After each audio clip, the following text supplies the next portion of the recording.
Top quality और consistent performance के लिए सिर्फ सिल्वर पंप नाम याद रखना। નમસ્કાર, TV9 સમાચાર સાથે હું છું જિજ્ઞાસા।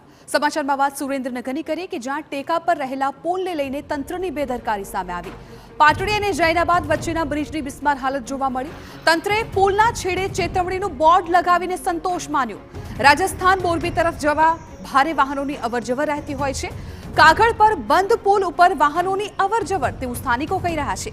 મોટી દુર્ઘટના સર્જાય તે પહેલા તંત્ર જાગે તે હવે ખૂબ જરૂરી બની ગયું છે। પૂર્વ ધારાસભ્ય નૌશાદ સોલંકીની પુલ અંગે તંત્રને રજૂઆત। મોટી જાનહાનિ સર્જાય એ પહેલા પુલને બંધ કરવાની કરી છે માંગ।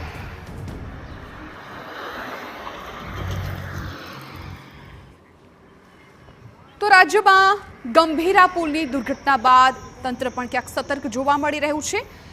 એક તરફ તપાસના આદેશ પણ આપવામાં આવ્યા છે, પરંતુ રાજ્યના અનેક એવા બ્રિજ છે, પુલ છે જેની સ્થિતિ ખૂબ દયનીય છે।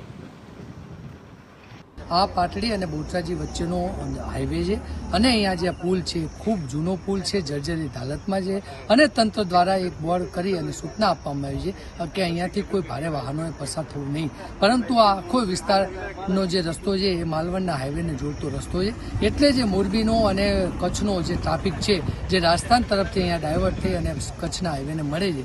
સમગ્ર રાજસ્થાનને સૌરાષ્ટ્ર અને કચ્છ સાથે જોડતો આ અતિ મહત્વનો રાજ્ય ધોરીમાર્ગ છે અને ઘણા લાંબા સમયથી આ પુલ એકદમ જર્જરિત થઈ ગયો છે। અહીંથી ખૂબ મોટા મોટા પોપડાઓ પડતા હતા, અત્યારે માત્ર પ્લાસ્ટર કરીને એને એક સપોર્ટ આપીને ઊભો રાખવામાં આવેલો બ્રિજ છે અને ગમે ત્યારે આ પુલ એ ધ્વંસ થઈ અને મોટી જાનહાનિ થાય એવી પૂર્ણ શક્યતાઓ છે। મારી વિનંતી છે સરકારને કે તાત્કાલિક મોટા વાહનોને ડાયવર્ટ કરવામાં આવે। ખાલી તમે બોર્ડ મૂકી દેવાથી તમારી જવાબદારી પૂર્ણ